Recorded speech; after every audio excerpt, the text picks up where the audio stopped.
Bezrat Hashem, le Zohar de Yom Sheni, Parashat Vayechi, Veshachavti im avotai. Yaakov supplie son fils Yosef, s'il te plaît, ne m'enterre pas ici, dans ce pays. Il ne veut pas être enterré en Égypte. Il ne veut pas. Il veut que son fils l'emmène en Israël. Okay? Il y a beaucoup de gens aujourd'hui qui te disent, ils veulent être enterrés en Israël. Pourquoi Yaakov veut entrer en Israël? Veshachavti im avotai. Il y a une bonne raison pour cela. Parce que son grand-père est en Israël avec sa grand-mère. Son père et sa mère, ils sont en Israël. Et sa femme déjà est en Israël. Qui est son grand-père? Abraham et Sarah. Ils sont enterrés en Israël. Et son père, Yitzhak et Rivka, ils sont enterrés en Israël. Sa femme Léa est enterrée en Israël. Alors lui, il veut aussi être enterré en Israël parce qu'il a acheté un caveau, Marat HaMachpelah. Et Esav, il a essayé de lui prendre, il lui a payé une somme énorme. Rachid dit, tout l'argent qu'il a fait pendant 22 ans, il lui a payé à Esav. Tu imagines la fortune?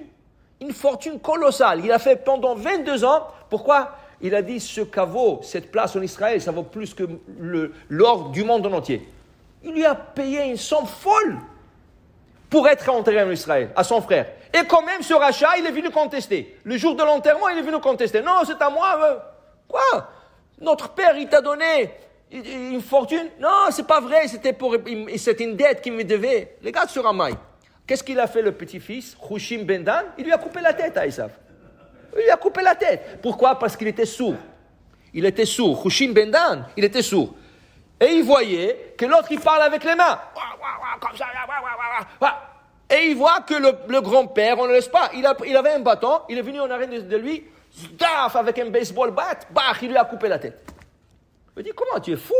Mon grand-père, tu ne le laisses pas être enterré ici. Il lui a coupé la tête. Okay? Alors ici, il te dit ici que Yaakov, il dit à Yosef, s'il te plaît, ne m'enterre pas dans ce pays. Emmène-moi en Israël. Okay? Rachi emmène comme trois raisons pourquoi il ne voulait pas être enterré là-bas. D'abord, il a déjà prévu le 10 plaies. Et la troisième plaie, qui est l'époux, Kinim, vont sortir de la terre. Il dit, moi, quoi? Moi, ma chair, elle va être mangée par l'époux, jamais de la vie. En Israël, vite. Non, dire pas ici. Deuxième, il ne voulait pas que les Égyptiens le prennent comme un dieu. Regarde au Maroc. Le Marocain, ils adorent nos saints. Okay? C'est des goïms qui vont les pèleriner. Rabbi David Ben Moshe, Rabbi David Baruch, Rabbi Haim Pintoy. Ils adorent le saint. Okay? Rabbi Nissim Ben Nissim, tous ces goïms. Alors le goïm, alors Yaakov, il avait peur. Les goïms vont me prendre comme un dieu, ils vont venir se prosterner ici. Et tout ça, il a dit non. Al-Natik Bereni Bemitzrayim, s'il te plaît, ne m'enterre pas ici, emmène-moi en Israël, je ne veux pas être enterré ici avec tout ce problème qu'il va avoir ici. Tu comprends? Et en plus de ça, à la fin, les Juifs ils vont sortir de l'Égypte. Alors quoi, son corps il va rester seul en Égypte? Non, pas de question. S'il te plaît, emmène-moi en Israël. Okay? Il lui a supplié à son fils, il lui a fait jurer. Il dit, tu vas me jurer. Il dit, papa, je vais te... Jure. Tu me jures maintenant que tu vas m'emmener en Israël. Il lui a juré. Il a dit, je t'emmène en Israël. Ça va, je t'emmène en Israël. Maintenant, on dit le Zohar, il faut savoir une chose. Il dit, Rabbi Yehuda Patach Vamar, Achereshim Shemaou Vaivrim Abitu. Il dit, vous le sourd, ouvrez les oreilles. Et vous les aveugles, ouvrez vos yeux. Ça, c'est un verset dans Isaïe, Ishayahu. De qui il parle? Quel sourd? Quel aveugle?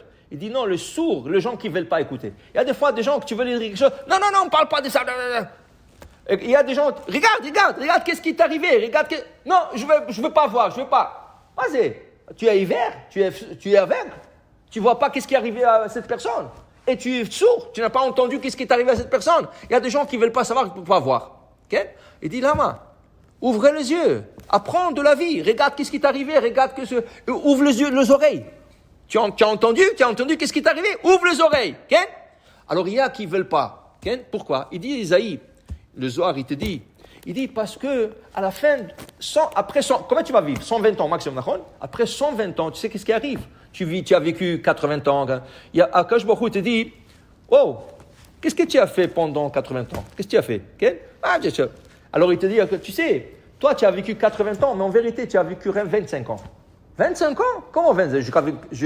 Il est décédé à 80 ans, comment 25 ans? Non!